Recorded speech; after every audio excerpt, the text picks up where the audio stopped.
நேர்களை வணக்கம். நான் குமார் சொல்றேன். சிறப்பு நேர்காணலுக்காக நம்முடைய மூத்த பத்திரிகையாளர் திரு மணி இணைந்திருக்கிறார். வாருங்கள் அவரோட பேசும். சார் வணக்கம். சார் வணக்கம். காரைக்குடிக்கு இன்றைக்கு விஜய் சென்றார்.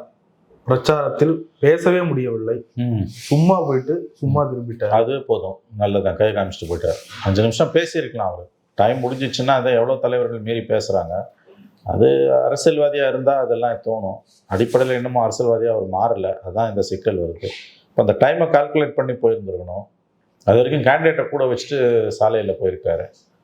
இதெல்லாம் அனுபவம் இல்லாததால் வர பிரச்சனை. விஜய் இதற்கு காரணமா அல்லது தொண்டர்கள் காரணமா அல்லது சூழ்நிலை காரணமா? விஜய் தான் காரணம். தொண்டர்கள் வராங்கன்னா இதுக்கு ஏற்ற மாதிரி திருச்சி இப்போ மதுரை ஏர்போர்ட்லேருந்து சிவகங்கை போகிறதுக்கு 4 மணி நேரமாக இன்னும் ஆயிருக்குது. உங்களுக்கு அதை கால்குலேட் பண்ணியிருக்கணும்ல. ரோட்டில் க்ரௌடு இருந்ததுன்னா எவ்வளோ ஆகும் என்னன்னு. எனக்கு தெரிஞ்சு காரைக்குடி டு மதுரை பை ரோடுன்னா 2 ஹவர்ஸில் போகலான்னு நினைக்கிறாங்க இல்லையா? 1.5 மணி நேரத்துலேருந்து 2 மணி நேரம் போகலாம். அதுக்கு மேலே ஆகாது. ரோடெல்லாம் இப்போ பிரமாதமாக போட்டிருக்காங்க. அப்போ க்ரௌடு நிற்குதுன்னா நீங்கள் அதுக்கேற்ற மாதிரி முதல்ல நீங்கள் போயிருக்கணும். இல்லை நீங்கள் கால்குலேட் பண்ணுறதுல தப்பு பண்ணிவிட்டு இப்போ சைக்கிள் ஓட்டின்னு போகிறாரு. அப்புறம் வண்டி மூவாகவே ஆக மாட்டேங்குது. அவர் மீது வைக்கக்கூடக்கூடிய பெரிய குற்றச்சாட்டு அவருடைய வாகனம் மொல்லமாக ஊர்ந்து போகுது. அதற்கேற்ற மாதிரி பாதுகாப்பு நடவடிக்கைகள் எல்லாத்தையும் செஞ்சு கொடுக்கணும்ல கவர்மெண்ட். எவ்வளோதாங்க செஞ்சு கொடுப்பாங்க. நான் காவல்துறை இப்போ இது தடைக்கற்களை போடலைன்னு நான் சொல்லலை. ரொம்ப தடைக்கற்களை போடுறாங்க. அவர் மற்றவங்களுக்கு கொடுக்குற அனுமதி அவர் கொடுக்க மறுக்கிறாங்க. லெவல் பிளேயிங் ஃபீல்டு இல்லை, அதெல்லாம் உண்மைதான். ஆனால் விஜய் தரப்புலையும் நிறைய கோளாறு இருக்குது. சீக்கிரமாக வண்டியை எடுனா வண்டியை மொல்லமாக ஊந்துன்னு போகிறது. முன்னால் இருக்க மீடியா கவர் பண்ணுற வேனெல்லாம் சீக்கிரம் எடுக்க மாட்டேன்றான். தினமலரில் 2 வாரத்துக்கு மேலே ஒரு ஸ்டோரி வந்திருந்தது. இந்த மாதிரி போலீஸ் தரப்புலேருந்து சொல்லப்படுறது இது பெரிய இம்சையாக இருக்குது. வண்டியை கொஞ்சம் வேகமாக எடுனா அவர் டிரைவர் எடுக்கவே மாட்டேன்றாரு. முன்னால் இருக்க வாகனங்கள் நகர மறுக்குதுன்னு. இது எதாக இருந்தாலும் நீ இதை கவனத்தில் வச்சுருக்கணும்ல. 4 மணி நேரம் போகிறோன்னா ஆகும் அப்படின்னா அதுக்கேற்ற மாதிரி முன்னாலேயே புறப்படணும். உனக்கு இருக்கிறது ஸ்பெஷல் ஃப்ளைட்டு, எப்போனா போகலாம்ல. நீ ஷெட்யூல் ஃப்ளைட்லையா போகிற? நீ ஸ்பெஷல் ஃப்ளைட்னா அதுக்கேற்ற மாதிரி 5 மணி நேரமாக கால்குலேட் பண்ணல. எந்த பிளானிங்கும் கிடையாது, எதுவும் கிடையாது. அப்படியே போவேன்னா இப்போ பேசவே இல்லை. சரி பேசி தான் என்ன ஆக போகுது? அதான் கேண்டிடேட்டை கூட வச்சுன்னு கையை காமிச்சிட்டார்ல, முடிஞ்சு போச்சு, அவ்வளோதான். இன்றைக்கும் அந்த கூட்டத்தில் நிறைய விபத்துகள் அது எல்லா இடத்துலையும் நடக்குதுங்க. அது ஏதோ விஜய்க்கு மட்டும்தான் சொல்றாங்க. ஸ்டாலின் கூட்டத்தில் எவ்வளவு விபத்து நடக்குது, நடக்குது. அதாவது சில இடங்கள் நடக்குது, எல்லா இடத்துலையும் நடக்குது. அதை மீடியா ரிப்போர்ட் பண்ண மாட்டேங்குது. ஸ்டாலின் கூட்டத்தில் எவ்வளவு நடக்குது. திமுக மாநாட்டில் ஒரு கர்ப்பிணி பெண் மேலே வண்டியை விட்டு சாப்பிட்டான் திமுக மகாலிபுரத்துக்கிட்ட. அது எவனாவது பேசினானா? இந்த மீடியாவது பேசினானா? எவனுக்காவது மனசாட்சி இருந்ததா? இல்ல அதையும் ஒப்பிடுவீங்களா? இதுல ஒரு கூட்டத்தை கட்டுப்படுத்தவே முடியல. இன்னைக்கு அந்த வேன்ல புடிச்சிட்டு ஏற போறாங்க, பூட்ஸ்ல உதைக்கிறாரு. பூட்ஸ்ல உதைக்கலன்னா அவன் என்ன பண்ணுவான்? அவன் கத்திரில இருந்து குத்திட்டானா? யார் தான் பொறுப்பு? வெளியில வந்தாலே பிரச்சனையாகுதுங்க. என்னதான் செய்ய சொல்றீங்க? என்ன பண்ணலாம் சொல்லுங்க, நீங்க சொல்லுங்க. என்ன பண்ணலாம் நீங்க ஐடியா கொடுங்க. நான் உங்களை சீரியஸா கேட்கறேன். இல்ல இத விஜய் தானே கரெக்டா பாக்க. எவ்வளவு சொன்னாலும் கேட்க மாட்டேன்றான். விஜய் சொன்னா கேட்க மாட்டேன்றான், கட்சிக்காரன் சொன்னா கேட்க மாட்டேன்றான், போலீஸ் சொன்னா கேட்க மாட்டேன்றான், யார் சொன்னாலும் கேட்க மாட்டேன்றான், ஊதுதான் சாவன்றான். என்ன பண்ணுவீங்க? கட்டுப்பாடு இல்லாத கூட்டமா இருக்குது. தலைவர்கள் சொன்னா தொண்டர்கள் கேட்கணும். கூட்டின்னு வர கூட்டம் திமுக அண்ணா திமுக கூட்டின்னு வர சொன்னா அவன் கேட்கறான். இது தானா வர கூட்டம். யார் சொன்னா யாரும் கேட்க மாட்டேன்றான். என்னென்ன நடக்க போதோ? இன்னும் 12 நாள் இருக்கு பிரச்சாரத்துக்கு. இன்னைக்கு வெள்ளிக்கிழமை முடிஞ்சு போச்சு. நாளைக்கு 2 நாள், அடுத்த வாரம் 7, 2, 9, அப்புறம் 10, 11 நாள் இருக்கு பிரச்சாரத்துக்கு. என்னென்ன ஆக போதோ. இதை வைத்து விஜயனுடைய அரசியலை ரொம்ப கிரிட்டிசைஸ் இதை வச்சுதான் பண்றாங்க. இப்படிப்பட்ட நபர் தேவையா? இப்படிப்பட்ட தலைவர் தேவையா? இப்படிப்பட்ட தொண்டர்களை கொண்ட ஒரு கட்சி தேவையா? அது மக்கள் முடிவு பண்ணிட்டுங்க.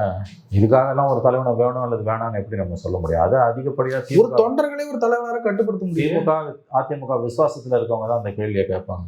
அவன் பார்க்கறதுக்கு வரான். அவன் மனிதன் இல்லையா? இந்த நாட்டோட குடிமகன் இல்லையா? அது விஷயம் தெரியாம வரான். அவன் இந்த நாட்டோட பிரஜை இல்லையா? அவனை எப்படி கையாளுறது? இல்ல சார், இது சுட்டு கொண்டு இல்லாமா? இது ஓகே சார். இது எங்கன்னா ஒரு சினிமாவுக்கோ கிரிக்கெட்கோ அல்லது மற்ற நிகழ்ச்சிகளுக்கோ ஓகே. அரசியல்னு வர்றப்ப இப்படி ஒரு பண்பட்ட தன்மை இல்லாம வந்தா அது விமர்சன பொருள் ஆகாது. இல்லைங்க, நான் என்ன கேட்கறேன், நீங்க கேட்கிற கேள்வி எனக்கு புரியுதுல்ல. இப்ப இதுக்கு யாரு காரணம், எது காரணம்? இந்த கேள்வியோட அடுத்த கட்டத்துக்கு போங்கன்றீங்க. அதை மட்டும் யாருமே போக மாட்டேன்றீங்க. விஜய் விமர்சனம் பண்றதோடய நீங்க உங்க அரிப்பை சொரிச்சுக்கிட்டு நிறுத்திக்கிறீங்க. இது ஏன் வருதுன்ற நான் திமுக அண்ணா திமுக மேல இருக்க அதிருப்தியால தான் இது வருது. அதை ஒத்துக்கிறீங்களா?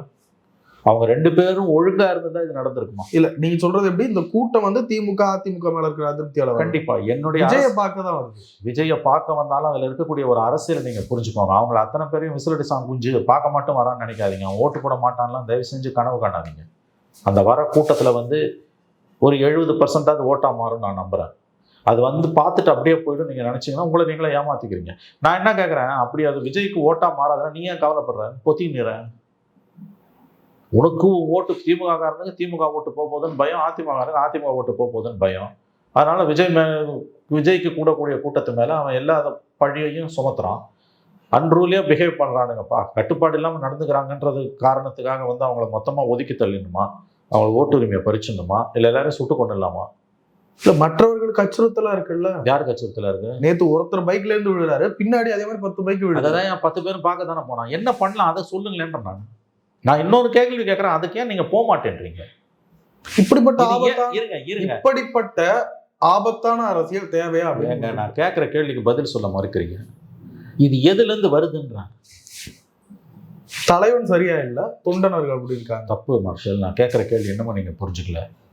இது ஏன் வருது, இது எதுல இருந்து வருது? விஜய்ன்ற கான்செப்டும் விஜயை பார்க்க முண்டி அடிச்சுட்டு வரணும் எது மேல இருக்க அதிருப்தியால இங்க வரோம். சார் என்ன விமர்சனம்னா அவங்களுக்கு அரசியலே தெரியலன்றது. அப்படிப்பட்ட வார்த்தைகள் ரொம்ப ஆணவமான வார்த்தைகள். எடப்பாடி பின்னாலையும் ஸ்டாலின் பின்னாலையும் உதயநிதி பின்னாலையும் போறவங்க எல்லாம் முழுக்க அரசியல் தெரிஞ்சவங்க நீங்க நினைக்கிறீங்களா? அப்படி குறைச்சு மதிப்பிடாதீங்கன்ற நானு. இந்த 2 திராவிட கட்சிகள் மேலேயும் ஆண்ட கட்சி, ஆண்டுகிட்டு இருக்க கட்சி, இவங்க 2 பேரும் மேலேயும் இருக்க வெறுப்பு தான் இதுக்கு காரணம் நான் சொல்றேன். அந்த பாயிண்ட்டை நீங்க தொட மறுக்கிறீங்க, கடந்து போறீங்க. இவங்க ஒழுங்கா யோகியர்களா இருந்தாங்கன்னா விஜய் பின்னால ஏன் இந்த கூட்டம் போகுதுன்ற அப்படின்னு அப்படிப்பட்டவங்க என்ன பண்ணணும்னா விஜயனுடைய பேச்சை கேட்கணும், விஜயனுடைய கொள்கைகளை உள்வாங்கணும், அதற்கு தகுந்த மாதிரி அரசியலை பேசணும், மற்றவங்க கிட்ட அதை சொல்லி விஜய ஆட்சியில் அமர்த்தணும். இதுதானே பண்ண முடியும். அப்படிதான் பண்ண மாட்டாங்க. குதிக்கிறாங்க, ஓடுறாங்க, குடிக்கிறாங்க, பொங்குறாங்க. மாற்றம் என்பது வந்து நீங்க நினைக்கிற மாதிரி மட்டுமே வரணும்னு அவசியம் கிடையாது. நான் கேட்கிற கேள்வியோட அடிநாதத்தை தொடாமல் நீங்கள் தொடர்ந்து அதை கடந்து போய்கிட்டே இருக்கீங்க. கேடுகட்ட குடும்ப அரசியல், ஊரை கொள்ளடிக்கிறது, இது எல்லாத்தையும் நாங்கள் தொடர்ந்து செய்வோம். மாற்றுன்னு வரக்கூடியவங்ககிட்ட இருக்கக்கூடிய பிரச்சனைகளையும் அவனோட குறைகளையும் மட்டும்தான் பேசுவோம்னு நீங்கள் சொல்கிறீங்க. அது எப்படி சாத்தியம்? இல்லை சார், அதுக்கு ஒரு முறை இருக்குல்ல. முறை இல்லைன்றாங்க. ஏன்னா வரவனுக்கு அது தெரியல. நான் சொல்ல வர பாயிண்ட் உங்களுக்கு இன்னமும் புரியல. நீ ஓகேனா இருந்தால் இது வராது. நீ ஒழுங்கா குறைஞ்சபட்சம் ஒழுங்கு நியாயம் இருந்தால் கூட உங்கள்கிட்ட வராது. இந்த சிஸ்டத்து மேல இப்ப இருக்கக்கூடிய தலைவர்கள் கட்சிகள் மேல இருக்கக்கூடிய வெறுப்பு தான் அவர் பின்னால ஓடுதுன்ற நான். அதை நீங்க மறுக்கிறீங்க. வரவன் எப்படி ஓகேமா இருப்பான், இருக்க முடியும்? ஒண்ணு ஞாபகம் வச்சுக்கோங்க, விஜயோ நாளைக்கு XYZோ திமுகவுக்கான மாற்று திமுக விட கேவலமா இருக்கும். எழுதி வச்சுக்கோங்க. இது ரொம்ப சிக்கலான விஷயம். விஜயை திட்டுறது இன்னைக்கு ரொம்ப ஈஸி, விஜயை விமர்சனம் பண்றது ரொம்ப ஈஸி. மனிதன் குரங்கிலிருந்து வந்தவன் என்பதை அவருடைய தொண்டர்கள் நிரூபித்துக் கொண்டிருக்கிறார்கள். அன்னைக்கு ஒருத்தர் எழுதுறாரு சமூக வலைத்தளத்தில். வண்டி மேலே ஏறுறான், கார் மேலே ஏறுறான், யார் சொன்னாலும் கேட்க மாட்டேன்றான், பூட்ஸ் காலாலே எட்டி ஒதிக்கிறான், அப்பயும் அடங்க மாட்டேன்றான். இன்னைக்கு பார்த்தீங்கன்னா வந்து அந்த ஏரியா பூரா வந்து அது பேர் என்ன, டிரான்ஸ்ஃபார்மர்ஸு, எலக்ட்ரிக் போஸ்ட் எல்லாம் வந்து எதையோ போட்டு மூடி வச்சிருக்கானுங்க. யாரை போறானுங்கன்ட்டு இரும்பு ஷீட்டை போட்டு மூடுறாங்க. என்னங்க இது? இது என்ன அர்த்தம்? இதுக்கு யார் காரணம்ன்ற நான். நீங்க அதை விஜயோட நிறுத்திக்கிறீங்கன்ற நான். ஆங்கிலத்தில் சொல்லுவாங்க, ஒரு நிமிஷம், this is not come out of nothing. அதாவது இருக்கிற ஒன்று இல்லாத ஒன்று இல்லைன்னு வர முடியாது. இதை வெறும் விஜயை பார்க்க வந்த விசிலடி சாங் குஞ்சுன்னு நீங்க பார்த்துட்டு போறீங்க. நான் அப்படி பார்க்கல. இது அரசியல். இப்ப இருக்கக்கூடிய 2 திராவிட கட்சிகளோட ரொம்ப கண்ணியமா சொன்னா பெரும் தோல்வி. அவர்கள் மக்களை காலகாலமாக முட்டாளாக்குனது, ஆக்கி கொண்டிருப்பது, அதனுடைய எதிர்வினை தான் இது. மாற்றத்துக்காக இயங்கக்கூடிய மக்களோட ஒரு எதிர்வினை இது. ஆனால் வரவங்க கிட்ட கிளாரிட்டி இல்லை, வழிநடத்த அந்த தலைவன் கிட்ட சரியான சித்தாந்தம் இல்லை, சொல் பேச்சை கேட்க மாட்டேன்றான். அதெல்லாம் கரெக்டு. என்னோட ஒரே ஒரு பாயிண்ட், திமுக குறிப்பாக திமுக ஒழுங்கா இருந்தா, யோகியர்களா இருந்தா இந்த இஷ்யூவே வந்திருக்காதுன்றது என்னுடைய பாயிண்ட். அதை நீங்க ஏத்துக்க மாட்டீங்க, அது உங்க உரிமை. இல்லை, அது அந்த இஷ்யூ அவங்க யோக்கியமா இல்லை இருக்காங்க அப்படின்றத கடந்து, சரி ஓகே, ஒரு மாற்று அரசியலை தமிழ்நாடு விரும்புது, அந்த தொண்டர்கள் அதை நோக்கி போறாங்க. ஒரு மாற்று அரசியலை விரும்பக்கூடியவர்கள் கொள்கையையோ சித்தாந்தத்தையோ மக்கள் நலன் சார்ந்த விஷயங்களையோ பார்த்து போவாங்களா, அல்லது ஒரு முக வசீகரத்தையோ ஒரு ரசனையோ பார்த்து போவாங்களா? ரெண்டாவது சொன்னதை பார்த்து தான் போவோம். கொள்கை கோட்பாடெல்லாம் தூக்கி பேர போகும். அது ஹியூமன் சைக்காலஜிங்க சார். அது எப்படி சார் மாற்று அரசியல்? அது மாற்று அரசியல இல்லைன்னு தானே நான் சொல்றேன். அதனால தானே 2 நிமிஷத்துக்கு முன்னாடி நான் சொன்ன வார்த்தையை நீங்க மறுபடியும் ஞாபகப்படுத்தணும். உங்களுக்கு திமுகவுக்கான மாற்று திமுக விட கேவலமா இருக்கும். இது ரொம்ப சிக்கலான விஷயங்க. என்ன பண்ணுவீங்க நீங்க?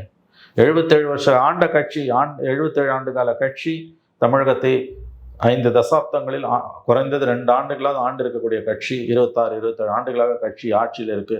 திமுக அதிமுக வந்து இதுல இருந்து பிறந்த கட்சி 30 ஆண்டுகள் ஆண்டாலும் அதிக அனுபவம் மிக்க ஒரு கட்சினா இது திமுக தான்.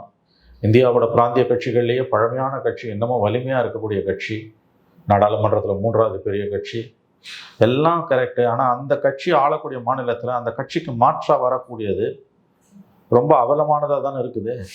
அப்ப இது எப்படி புரிஞ்சுக்கலாம்? அப்ப இந்த அரசியல் மோசமான அரசியல், அப்பட்டமான அரசியல் தான் இது. மாற்று நான் சொல்லவே இல்லையன்ற நான். இது என்ன பண்ண முடியும் நீங்க?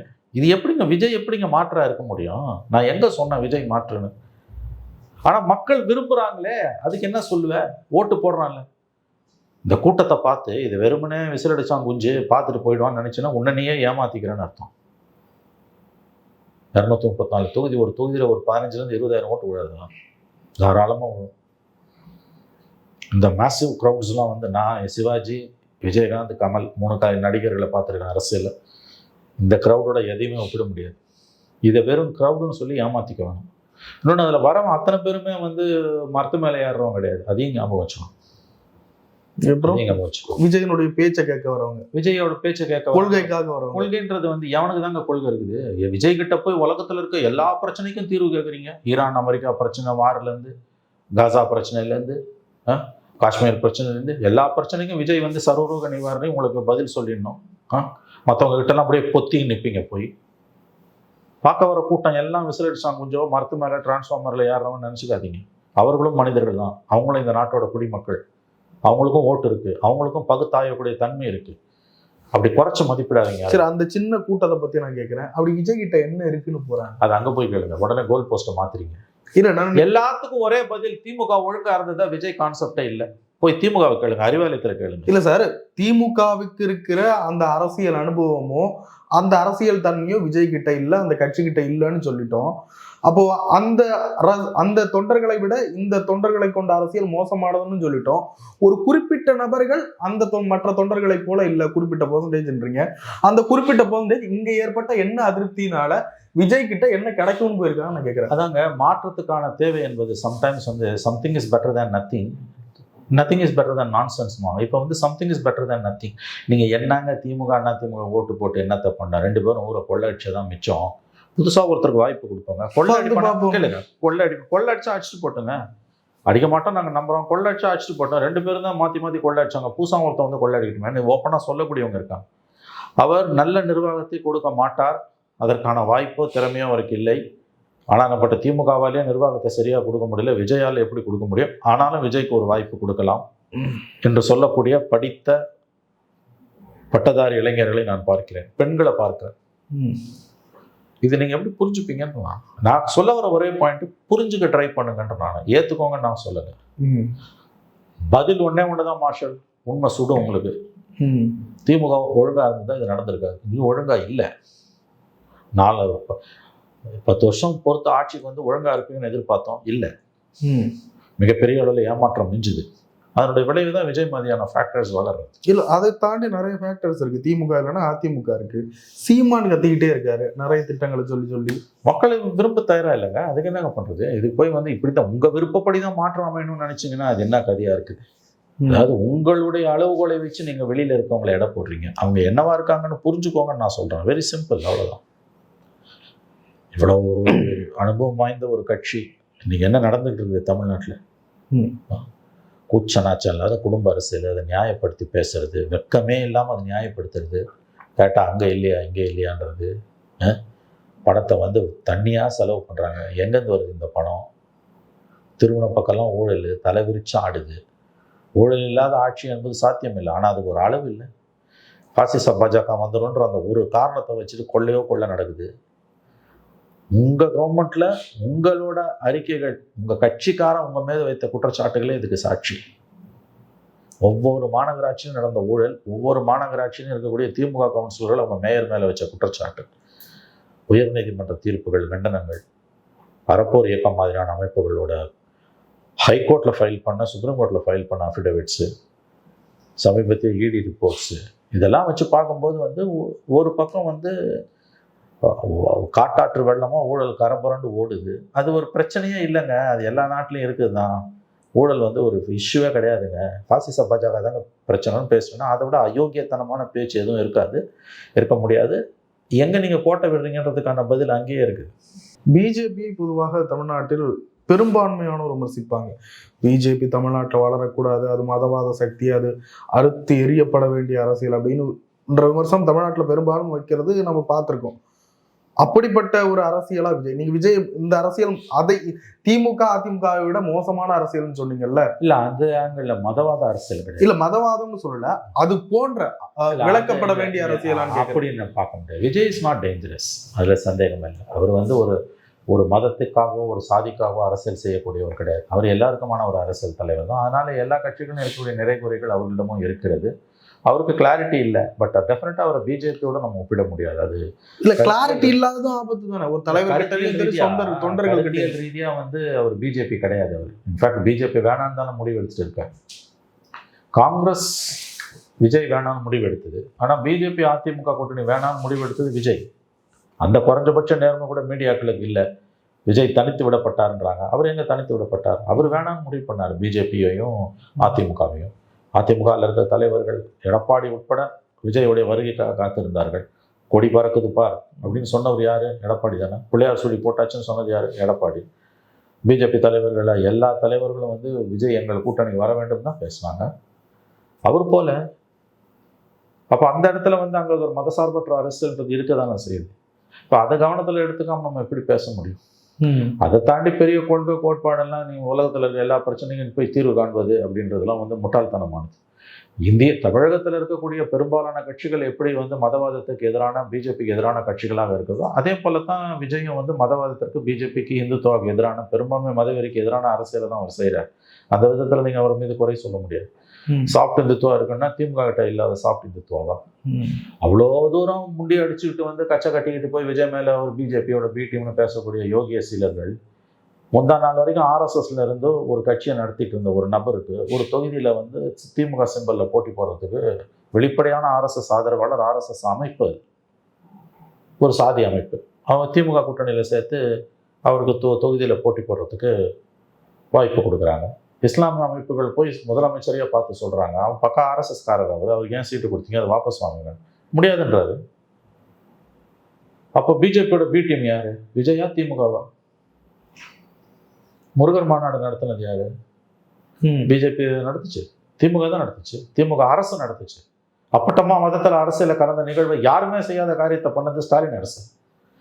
அப்போ பொத்திக்கின்னு இருந்தீங்க எல்லாத்தையும். ஒரு அரசு எப்படி ஒரு மதத்தில் தலையிடலாம்? நாளைக்கு கிறிஸ்தவ மாநாடு நடத்துவியா, இல்லை இஸ்லாமிய மாநாடு நடத்துவியா? கர்த்தர் பக்தர்கள் மாநாடு நடத்துவியா? முருகன் மாநாடுன்னு பயணிகள் நடத்துறீங்க. தமிழ்நாடு வரலாறுலேயே கிடையாதுங்க. இந்து சமய அறநிலையத்தோட வேலை வந்து கோயில்களை பராமரிக்கிறது, இந்து மதத்தை பரப்புறது கிடையாது. அதில் வெக்கக்கேடான விஷயம், இந்த திண்டுக்கல் தொகுதி மார்க்சிஸ்ட் எம்பி போய் அதை கலந்துக்கிறாரு முதல் நாள். இந்த கூத்தை எங்கே போய் சொல்வீங்க? இந்த காரியத்தை யார் பண்ணா? எடப்பாடியை பண்ணாங்க. மனசாட்சியோட பேசுங்க. அப்போ 2024 மோடி 3.0 வந்த பிறகு திமுக அணுகுமுறையில், திமுக அரசு மற்றும் திமுகன்ற கட்சியோட அணுகுமுறையில் ப்ரோ பிஜேபி ஸ்டாண்டு வந்து தெளிவாக தெரியுது. அதை வெளிப்படையாக அவங்க காமிச்சிக்காம அதையும் மார்க்கெட் பண்ணிட்டு இருக்காங்க. என்ன ஒன்று, அவங்க எந்த ஸ்டாண்ட் எடுத்தாலும் திமுகவால் அதை மார்க்கெட்டிங் பண்ண முடியும். அந்த திறமையும் அந்த புத்தியும் பிஜேபிக்கு உங்களுக்கு நிறைய முட்டிக்கிட்டு தானே இருக்கு. அந்த முட்டிக்கிறதுலாம் ஒரு பக்கம் இருக்கட்டும், ஏஜென்ட் இருக்கிறத பேசுங்க. முட்டிக்கிறத மட்டும் வச்சு சர்டிஃபிகேட் உங்களுக்கு நிலையை மாலை போட்டு கடந்த நம்ம மம்தா பானர்ஜிக்கு மேற்கு வங்கத்தில் நடக்கிறத வச்சு பேசணும். இன்னைக்கு தமிழ்நாட்டிலையும் அனுப்பியிருக்காங்க தலைமைச் செயலர். சொல்றதை கேளுங்க, கோல் போஸ்ட்டை மாத்திக்கிட்டே போகாதீங்க. உங்களுக்குள்ள இருக்கக்கூடிய உடன்பாடுகளை பத்தி பேசுங்கன்ற, வேற்றுமைகளை பத்தி பேசாதீங்க. முரண்களும் இருக்குன்ற. முருகன் மாநாடு நடத்தினது யாரு? தனிப்பட்ட பிஜேபியை நீ ஆதரிக்கலாம், ஆதரிக்காம போகலாம், மோடியை எதிர்க்கலாம். ஆனா ஆர்எஸ்எஸோட சித்தாந்தத்துக்கு இங்க விளைநிலமா நீ மாறுறனா அதுதான் அவன் விரும்புறான். நீ என்ன திட்டுன்றான். அமித்ஷாவை திட்டு, மோடியை திட்டு, ராஜ்நாத் சிங்கை திட்டு, யாரை வேணா திட்டு. ஆர்எஸ்எஸ் காரனை சீட்டு கொடுக்குறீங்க. இதை விட வெக்கக்கேடான விஷயம் உண்டா? ஜெயலலிதா கொடுத்தாங்களா? கருணாநிதி கொடுத்தாரா? எடப்பாடி கொடுத்தாரா? உங்க கூட இருக்கக்கூடிய இஸ்லாமியர்களோட பாதுகாவலர்கள்னு தங்களை தாங்களே சொல்லிக் கொள்ளக்கூடிய, தாங்கள் பிறந்ததே முஸ்லிம்களையும் கிறிஸ்தவர்களையும் காப்பாற்றுவதற்கு தான் என்று அனுதினமும் பேசிக் கொண்டிருக்கக்கூடிய, முழங்கிக் கொண்டிருக்கக்கூடிய திராவிட முன்னேற்ற கழக ஆட்சியில ஒரு பக்கம் ஆர்எஸ்எஸ் காரருக்கு நீங்க திமுக சிம்பல்ல சீட்டு கொடுக்குறீங்க. வேண்டாங்க, அவர் ஆர்எஸ்எஸ் காரங்க, அதை மனு பரிசீலனை செய்யுங்கன்னு இஸ்லாமிய அமைப்புகள் உங்களோட தோளோட தோல் நிற்கிறாங்களே, இஸ்லாமிய அமைப்புகள் வந்து உங்ககிட்ட கேட்குறாங்க, கெஞ்சுறாங்க, மன்றாடுறாங்க. அந்த கோரிக்கை நீங்க நிராகரிக்கிறீங்க. இதுலேருந்து உங்கள் உறவை நான் புரிஞ்சுக்கிறதா, அல்லது நீங்கள் பிஜேபி எதிர்க்கிறீங்கன்னு 1000 காரணம் சொல்லி ஏமாத்தின்றீங்களே, அதுலேருந்து புரிஞ்சுக்கிறது. இந்த முரண்பாடுகளுக்கு என்ன பெயர்? மக்கள் பார்த்துட்டு இருக்காங்கல்ல. இந்த தொகுதியில் ஆளேவா இல்லை உங்களுக்கு. பக்கா ஆர்எஸ்எஸ்காரர் சித்தாந்த ரீதியா அவருக்கு சீட்டு கொடுக்குறீங்க. வெற்றி வாய்ப்பு அதிகம் இருக்குது குறிப்பிட்ட ஜாதியை சார்ந்தவங்க. இஸ்லாமிய அமைப்புகள் வந்து எதிர்க்கிறாங்க, அதை மீறி கொடுக்குறீங்க. அப்போ இதெல்லாம் எதனுடைய அறிகுறி? முருகர் மாநாடு எதனுடைய அறிகுறி? யாருமே செய்யாதது. அரசு ஒரு மதத்துக்கு ₹1 கூட செலவு பண்ண முடியாது. அதை புரிஞ்சுக்கோங்க தயவு செஞ்சு. கோயிலை பராமரிக்கிறது வந்து இந்து சமய அறநிலையத்துறையோட வேலை. இந்து சமயத்தை போற்றி வளர்க்கறது கிடையாது. அதை புரிஞ்சுக்கோங்க முதல்ல. பக்தர்கள் மாநாடு நடத்துறது எவ்வளோ பெரிய ஒரு டெவலப்மெண்ட்டு. இதை விட ஆர்எஸ்எஸ் வந்து சந்தோஷப்படக்கூடிய விஷயம் வேற என்ன இருக்க முடியும்? இவ்வளவையும் பண்ணிட்டு எல்லா தப்பையும் உங்கள் மேலே வச்சுக்கிட்டு இன்னொருத்தனை பார்த்து அவன் ஆர்எஸ்எஸ் பிஜேபின்றீங்களே, இதை விட கேலி கூத்தா அயோக்கியத்தனம் அட்டூழியம் ஏதாவது இருக்க முடியுமா? என்ன ஒன்றும் உங்கள் பலம், உங்ககிட்ட இருக்கக்கூடிய மீடியா பவர், உங்ககிட்ட இருக்கக்கூடிய அரசு இயந்திரம், உங்ககிட்ட இருக்கக்கூடிய பணம், இது எல்லாத்தையும் வச்சு ப்ளஸ் எதிர்கட்சிகளுக்கு புத்தி இல்லை உங்களுக்கு கேள்வி கேட்கறதுக்கு, அது உங்களுக்கு ஒரு பலம். இது எல்லாத்தையும் வச்சு நீங்கள் எது பண்ணாலும் உங்களால் அதை வந்து மார்க்கெட்டிங் பண்ண முடியுது. சரியாக பண்ணால் கூட எடப்பாடி பழனிசாமியால் அதிமுகவில் மார்க்கெட்டிங் பண்ண முடியல. இவங்க 2 பேருக்குமான வித்தியாசம் தான். ஜனநாயகன் கொஞ்சம் லீக் ஆயிடுச்சுன்றாங்க, முழுசாவே ரிலீஸ் ஆயிடுச்சுன்றாங்க. எனக்கு தெரியல மாஸ்டர், நான் இந்த விஷயத்தை பற்றி எதுவும் பேச விரும்பல. எனக்கு சினிமா பற்றி எதுவும் தெரியாது. சோஷியல் சினிமா இல்லை, இதில் என்ன சொல்றாங்கன்னா லீக் பண்ணி விட்டதே தாவாய்க்காதான். ஒரு விஷயம் எனக்கு தெரியாதுன்னும் போது இல்லாதது ஒன்றை கொண்டு வந்து நடுப்புற வச்சு அதில் கண்ணு காது மூக்கு வச்சுலாம் பேசுறது அபத்தமானது. அது குறித்து எனக்கு எதுவும் தெரியாது. நான் எதுவும் பேச விரும்பவில்லை. நிறைய விஷயங்கள் பேசுங்க. நன்றி.